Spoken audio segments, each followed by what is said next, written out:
Basic fundamentals of every contract, जिनको अगर आप लोग वाइल ड्राफ्टिंग योर कॉन्ट्रैक्ट अगर जिस चीज का ख्याल रखें तो आप जो है वो बड़े प्रोडक्टिव रिजल्ट्स टेकअप कर सकते हैं। How we can avoid from disputes between the parties. अगर कोई भी क्रॉस बॉर्डर ट्रेड करनी है तो उन सब में जो सबसे क्रूशियल रोल प्ले करता है वो है आपका एग्रीमेंट। चाइना और पाकिस्तान का कॉन्ट्रैक्ट हुआ सी पैक से रिगार्डिंग, और उसमें बहुत सारे ट्रेड सीक्रेट्स थे, और वो सीक्रेट्स जो हैं अगर किसी दूसरी ऑर्गेनाइजेशन को लीक कर दिए जाएं तो उससे जो उनका बिजनेस है वो इफेक्ट हो सकता है।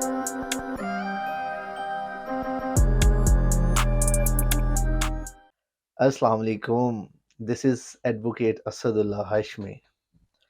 आज का जो हमारा टॉपिक है वो इज़ वेरी इंपॉर्टेंट। देखिए, दुनिया में कोई भी कमर्शियल ट्रांजैक्शन होती है, कोई दो पार्टीज का आपस में कॉन्ट्रैक्ट होता है, या फॉर एग्जांपल सेल परचेज है, for example sale of goods हैं, कोई लीज एग्रीमेंट है, for example whatever the things regarding commercial transactions या कमर्शियल एक्टिविटीज, तो उसके लिए कॉन्ट्रैक्ट्स जो हैं या एग्रीमेंट्स जो हैं वो बहुत ज़्यादा इम्पोर्टेंट होते हैं। तो आज का जो हमारा टॉपिक है वो ये है कि how we can avoid from disputes between the parties के रिगार्डिंग कमर्शियल ट्रांजैक्शंस।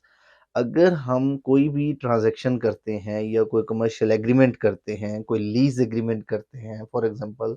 कोई टेनेंसी एग्रीमेंट है, या कोई इंटरनेशनल कमर्शियल ट्रांजैक्शंस का कोई एग्रीमेंट है, कोई लेटर ऑफ क्रेडिट के बारे में कोई भी आपने एग्रीमेंट करना है बैंक के साथ, फॉर एग्जांपल अगर कोई भी क्रॉस बॉर्डर ट्रेड करनी है तो उन सब में जो सबसे क्रूशियल रोल प्ले करता है वो है आपका एग्रीमेंट। जितना बेहतरीन तरीके से, जितना आउटस्टैंडिंग आपका ड्राफ्ट होगा, जितना आउटस्टैंडिंग आपका कॉन्ट्रैक्ट होगा, उतना ही ज़बरदस्त जो है वो उसका रिजल्ट होगा। फिर बाद में पार्टीज जो हैं वो डिस्प्यूट से बच जाती हैं। पूरी दुनिया में स्पेशली जो फॉरेन वर्ल्ड जैसे कि वेस्टर्न वर्ल्ड है, अमेरिका है, इंग्लैंड, जितनी डेवलप्ड नेशंस हैं, चाइना है, उन सब में सबसे इम्पोर्टेंट चीज़ क्या है? सबसे इम्पोर्टेंट चीज़ ये है कि जब भी कभी कॉन्ट्रैक्ट ड्राफ्ट करना होता है तो वो लीगल एक्सपर्ट्स को बिठाते हैं, और वो लीगल एक्सपर्ट उनके लिए एक बेहतरीन ड्राफ्ट तैयार करते हैं। कल को डिफरेंट पार्टीज को जो है वो, अब ऑब्वियसली इंटरनेशनल लेवल पे आपके कॉन्ट्रैक्ट्स जो हैं वो मल्टी डायमेंशनल होते हैं, बहुत ज़्यादा डिफरेंट एस्पेक्ट्स को कवर करते हैं। फॉर एग्जांपल इंटरनेशनल कॉन्ट्रैक्ट्स में बिकॉज चॉइस ऑफ लॉ होता है, आपके पास चॉइस ऑफ फोरम होता है, जिस जुरिस्डिक्शन में आपने डिसाइड करवाना है केस, जिस कोर्ट्स में आप ले जाना चाहते हैं, फॉर एग्जांपल इंटरनेशनल आर्बिट्रेशंस में ले जाना चाहते हैं, अगर आपके पास फॉर एग्जांपल कमर्शियल ट्रांजैक्शंस के बारे में है, फॉर एग्जांपल आईसीएसआईडी में आप जाके डिसाइड करवाना चाहते हैं, तो डिफरेंट फोरम्स हैं इंटरनेशनल लेवल पे भी और नेशनल लेवल पे भी। तो हम आज जो है वो basically I am actually going to let you know people about the basic fundamentals of every contract, whether it's an international contracts or international draftings of the contracts, या कोई जो भी, या फिर फॉर एग्जांपल पाकिस्तान में यानी किसी भी नेशनल लेवल पे जो कॉन्ट्रैक्ट्स होते हैं, यानी विद इन ए स्टेट जो कॉन्ट्रैक्ट्स होते हैं, उनके बारे में जो बेसिक फंडामेंटल हैं, जो सब में कॉमन होते हैं, जिनको अगर आप लोग वाइल ड्राफ्टिंग योर कॉन्ट्रैक्ट अगर जिस चीज़ का ख्याल रखें तो आप जो है वो बड़े प्रोडक्टिव रिजल्ट्स जो हैं वो टेकअप कर सकते हैं। जिनमें सबसे पहले हम बेसिक इसको डिफाइन करेंगे डिफरेंट स्टेप्स में। फर्स्ट स्टेप ये होता है कि आप सबसे पहले जब कॉन्ट्रैक्ट करने जा रहे हैं या being a legal expert contract drafting जो है वो स्टार्ट करने जा रहे हैं, तो being a lawyer what the knowledge या what are the actual requirements, या क्या क्या डेटा आपको जो है वो एक्सट्रैक्ट करना है दूसरी पार्टी से या बिटवीन द डिफरेंट पार्टीज, कि भाई आप ये देखें कि क्या बेसिक एसेंशियल्स हैं जो आपको रिक्वायर्ड हैं एक बेहतरीन ड्राफ्ट बनाने में, जिनमें for example number one is, अगर कॉन्ट्रैक्ट वैलिड कब होता है, यानी एक कोई भी एग्रीमेंट एक वैलिड एनफोर्सेबल कॉन्ट्रैक्ट कैसे बनता है, उसके बारे में कुछ एसेंशियल्स हैं जो कि यूनिवर्सली एडमिटेड हैं। नंबर 1 देखें, offer and acceptance is very important. किसी भी कॉन्ट्रैक्ट में आप ऑफर करें या कोई दूसरी पार्टी ऑफर करे और दूसरा person without any undue influence, कोई कोर्शन या मिसरिप्रेजेंटेशन इंटेंशनली उसको एडमिट करे, तो हम उसको कहते हैं कि जी ऑफर ड्यूली एक्सेप्टेड। और जब ऑफर की गई किसी शख्स को, फॉर एग्जांपल मैं ऑफर करता हूं कि मेरा एक प्लाजा है और कमर्शियल प्लाजा है और मैं रेंट आउट करना चाहता हूं, तो मैंने ऑफर किया कि I will charge 12 lakh rupees कि जी इसका जो है वो मंथली चार्ज करूंगा और आपको जो है वो 3 मंथ्स प्रायर सिक्योरिटी देनी पड़ेगी और एडवांस में, और उसके अलावा आप जो है ये सर्टन टर्म्स जो है वो मैं मेंशन करूंगा, और मैंने ऑफर की कि मैं ये रेंट करना चाह रहा हूँ और दूसरी पार्टी ने, आपने फॉर एग्जांपल एडमिट किया एज इट इज कि ठीक है जी हम इसको जो है वो एज इट इज एडमिट करते हैं। इसमें कुछ और चीजें भी आ सकते हैं। फॉर एग्जांपल अगर मैंने ऑफर किया 12 लाख रुपीज मंथली रेंट एक कमर्शियल प्लाजे का, आप फॉर एग्जांपल ये कहते हैं कि नहीं जी मुझे 12 लाख नहीं, मैं तो जी 8 लाख रुपीज जो है वो इसका रेंट दे सकता हूँ या मैं विलिंग हूँ, तो वो आपकी तरफ से ऑफर हो जाएगी। यानी कि ये क्रॉस ऑफर कंसीडर, मैंने ऑफर की उसके बदले में आपने ऑफर की। अब वो ऑफर में मुझसे एक्सेप्ट होना मस्ट है। जब मैं एक्सेप्टेंस दूंगा तो इट मीन्स कि ये वैलिड प्रॉमिस और देन फिर कॉन्ट्रैक्ट की तरफ चला जाता है ये। तो ये बेसिक स्टेप है। सबसे पहले ऑफर होना मस्ट है, वैलिड ऑफर। दूसरा ये कि उसकी एक्सेप्टेंस जो है वो विदाउट अनड्यू इन्फ्लुएंस या विदाउट कोर्शन, आपके पास जो है वो एज इट इज जो है वो आपने एक्सेप्टेंस कर ली। जब एक्सेप्टेंस होगी तो देन इट बिकम्स प्रॉमिस, और प्रॉमिस जो है वो मूव करता है टूवर्ड्स एग्रीमेंट। जब एग्रीमेंट हो जाता है, अब एग्रीमेंट डिफरेंट इलीगल भी होते हैं, वॉइड भी होते हैं। अब एग्रीमेंट अगर एनफोर्सेबल बाय लॉ है और जो हमारे एज पर लॉ, जैसे पाकिस्तान में enforceable law regarding contracts, for example contract act है 1872 है फॉर एग्जांपल। अब जो कॉन्ट्रैक्ट, या अगर आप पार्टनरशिप के बारे में कोई कॉन्ट्रैक्ट या एग्रीमेंट कर रहे हैं तो terms and condition partnership act के अंडर आप देखेंगे। तो डिफरेंट एस्पेक्ट्स हैं, डिफरेंट लॉस हैं। अगर आपका contract as per Pakistani law या जिस भी स्टेट में आप दुनिया में एग्जिस्ट कर रहे हैं, आप अपना बिजनेस रन कर रहे हैं, अगर फॉर एग्जांपल वो उसके लॉ के मुताबिक जो है वो कोरबोरेट होता है और उसके एज पर दैट लॉ जो है वो जो है वो एनफोर्सेबल है, तो देन जो है वो वैलिड कॉन्ट्रैक्ट कंसीडर किया जाता है। अब जब आपकी ऑफर एंड एक्सेप्टेंस हो गई, उसके बाद सबसे इंपॉर्टेंट क्या है कि आपने जो कॉन्ट्रैक्ट करने जा रहे हैं, you just have to define purpose.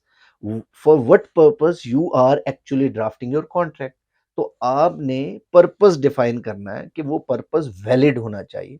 Objective of that contract क्या होना चाहिए? फॉर एग्जांपल कोई वैलिड काम करना है, कोई वेलफेयर है, कोई लीगल जो भी एज पर लॉ जो भी वैलिड ग्राउंड्स जो हैं वो प्रोवाइडेड हैं, वो सारे के सारे जो है वो आपने उसके अंदर मेंशन करने हैं डेफिनेटली। उसके बाद जो पेमेंट्स की टर्म्स हैं, टर्म्स एंड कंडीशंस जो हैं वो उसकी पेमेंट्स की वो भी मेंशन करना मस्ट होता है। आपने जब भी कॉन्ट्रैक्ट ड्राफ्ट करना है, पेमेंट की टर्म्स क्या होंगी, ड्यू डेट क्या होगी, कितनी अमाउंट है, एडवांस कितनी दे रहे हैं। In case of for example violation of that contract, अगर वायोलेशन होती है, आप वो फलां डेट तक, जो ड्यू डेट तक अगर पे नहीं करते, उसकी कंसीक्वेंस में आपको फाइन होगा, या फॉर एग्जांपल क्या रिस्पॉन्सिबिलिटी आपके ऊपर टेकअप होगी, या क्या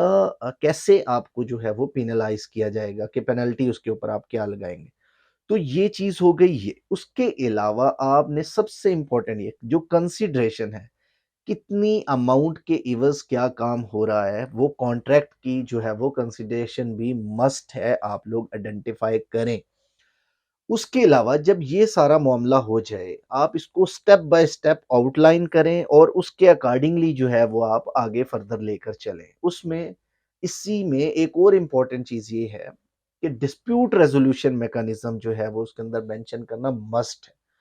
फॉर एग्जाम्पल अब बहुत सारे लोग क्या एडअप करवाते हैं, क्योंकि आपके पास चॉइस तो अवेलेबल होती है कि आप क्या अपने डिस्प्यूट थ्रू आर्बिट्रेशन जो है वो सॉर्ट आउट करवाना चाहते हैं। इन केस अगर कोई डिसएग्रीमेंट होता है बिटवीन द पार्टीज, या कोई डिस्प्यूट अराइज होता है regarding the terms and conditions of the contract या किसी भी इंटरप्रिटेशन के बारे में, तो देन आपने कौन-सा फोरम जो है वो चूज़ करना है। इंटरनेशनल लेवल पे तो स्पेसिफिकली आप मेंशन आपके पास प्रॉपर वे होता है किस मुल्क का आप लॉ उस पे इम्प्लीमेंट करवाना चाहते हैं, किस लॉ के अंडर आप आपको जो है वो डिसाइड करवाना चाहते हैं, या for example choice of law और चॉइस ऑफ फोरम। आप किस ज्यूरिसडिक्शन में, इवन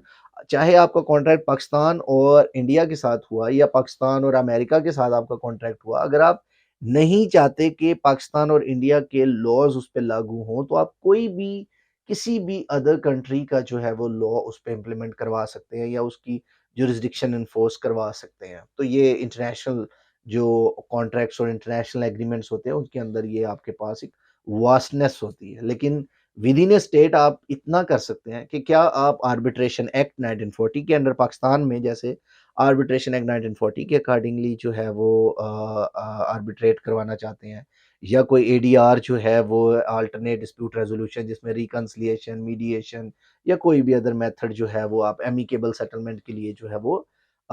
एनफोर्स करवा सकते हैं। तो उसके लिए एक अलग प्रॉपर जो है वो मामला होता है। लेकिन अब इसके बरअक्स अगर dispute resolution normally jurisdiction clause में आप जुरिसडिक्शन कोर्ट्स को दें। मेरा पर्सनल पॉइंट ऑफ व्यू ये होता है कि जब भी पार्टीज़ एग्रीमेंट करती हैं तो कोशिश ये करें कि जो कि वैलिड एनफोर्सेबिलिटी जो है जिन कोर्ट्स में, फॉर एग्ज़ाम्पल जिस जगह कॉज़ ऑफ एक्शन अराइज़ हुआ, जिस जगह कॉन्ट्रैक्ट एग्ज़ीक्यूट हुआ, या फॉर एग्ज़ाम्पल जहाँ-जहाँ की पार्टीज़ बीच में इन्वॉल्व हैं, फॉर एग्ज़ाम्पल कराची, लाहौर, इस्लामाबाद, जो अगर स्टेप बाय स्टेप उन सारी कोर्ट्स को जुरिसडिक्शन हासिल होती है कि वो उनका केस या डिस्प्यूट जो है वो सुन सकते हैं। हाउएवर आपके पास चॉइस ये होती है कि आप किसी भी एक सिटी का या किसी भी एक कोर्ट का नेम स्पेसिफाई कर सकते हैं कि एक्सक्लूसिवली यही कोर्ट जो है वो इस सिटी की कोर्ट्स जो है वो इसको डिटरमिन करेंगी केस को, और किस हद तक जो है वो ये आप उसको स्पेसिफाई भी कर सकते हैं कि किस हद तक जो है वो इंटरफेरेबल है।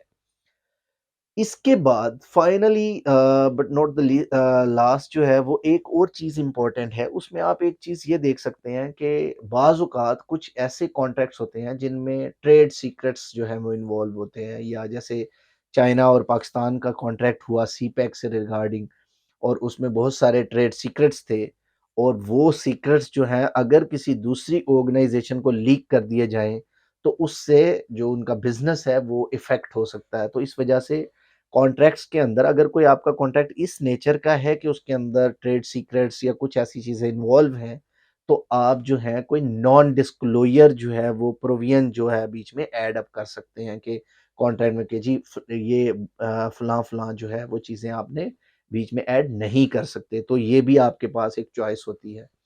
तो जब ये सारा कुछ ड्राफ्ट हो गया, मोड हो गया कि मोड ऑफ पेमेंट क्या होगा, ड्राफ्टिंग कैसे होगी, उसके अंदर rights and obligations of the parties आपने मेंशन करनी है, लायबिलिटीज़ कैसे होती हैं। अब इसमें एक जनरल प्रिंसिपल देखें, बहुत सारे लोगों को नहीं आइडिया होता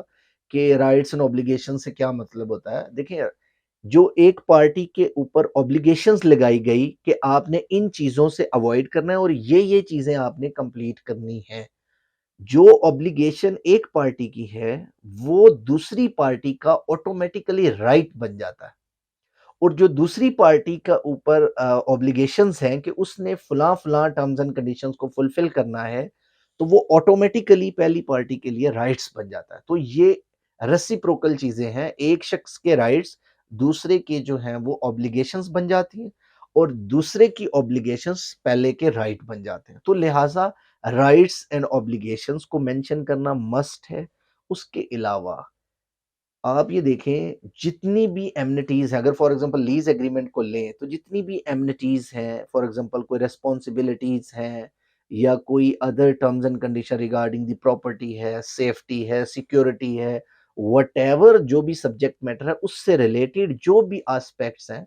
आप उनको क्लियरली उसमें मेंशन करें। अनएम्बिगुअस होने चाहिए, उसके अलावा क्लियर स्टैंस,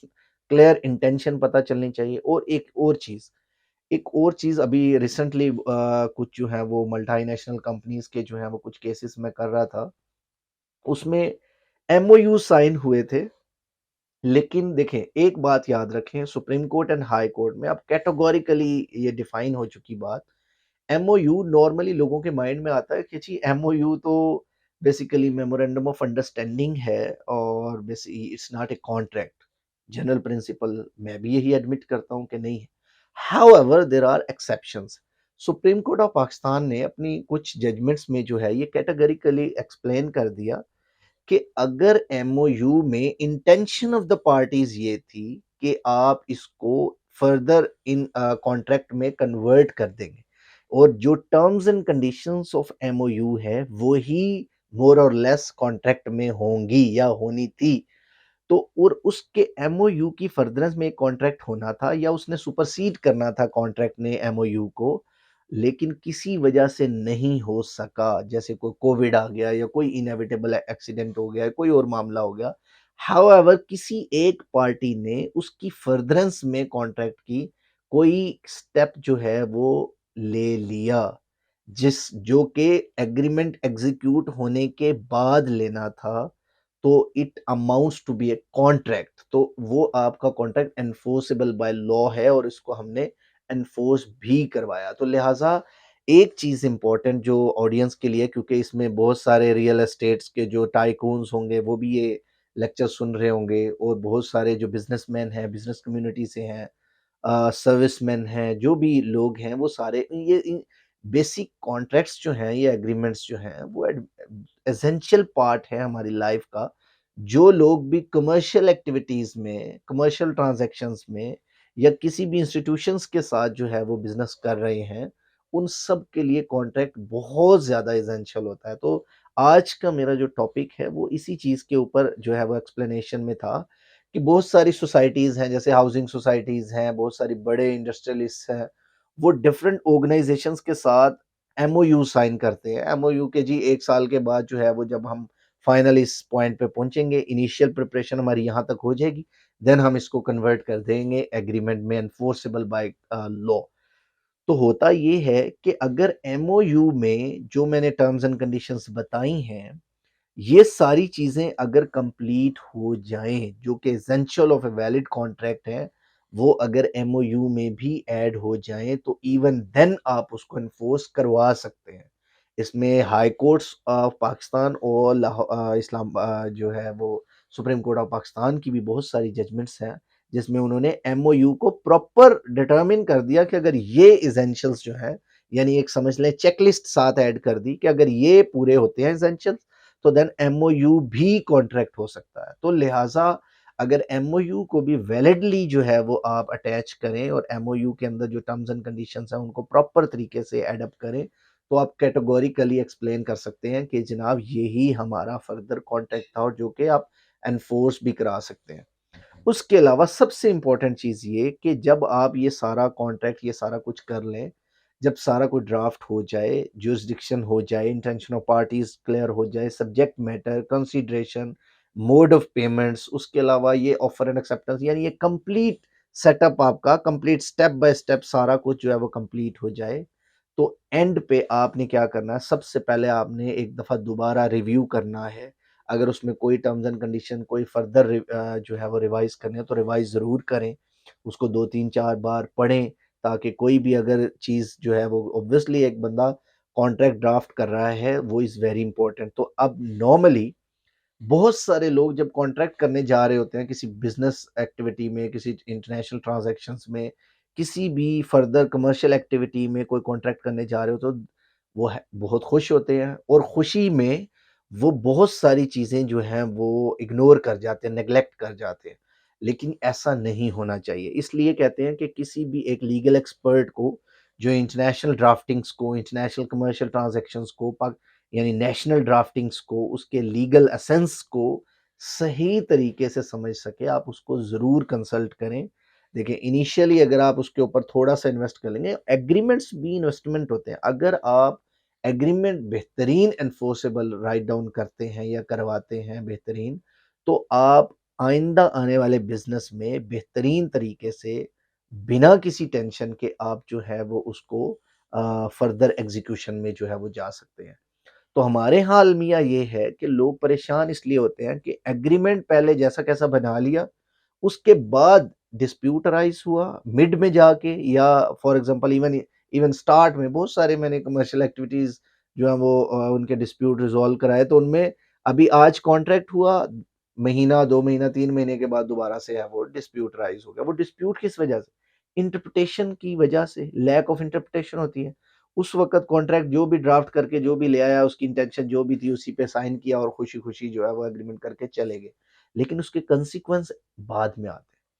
तो जब भी बीइंग अ लीगल एक्सपर्ट मेरा एक ही ओपिनियन है कि आप जब भी कॉन्ट्रैक्ट ड्राफ्ट करें, कोई भी एग्रीमेंट, चाहे छोटे लेवल पे है, चाहे बड़े यानी बड़ी ऑर्गेनाइजेशंस के दरमियान है या इंटरनेशनल लेवल पे कोई एग्रीमेंट है,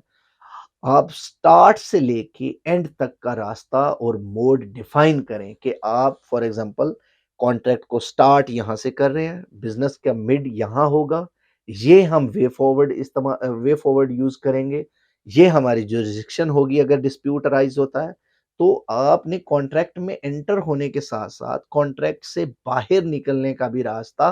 खुद डिफाइन करवाना है। देखें, लीगल एक्सपर्ट लोग इसीलिए हायर करते हैं कि जी कॉन्ट्रैक्ट जब ड्राफ्ट हो तो उसको इन्फोर्सेबिलिटी के लिए या उसको स्पेसिफिकली परफॉर्म करवाने के लिए अगर कोर्ट ऑफ लॉ में जाना पड़े या आर्बिट्रेशन में जाना पड़े तो आपको दिक्कत ना हो, आपको परेशानी ना हो। तो लिहाजा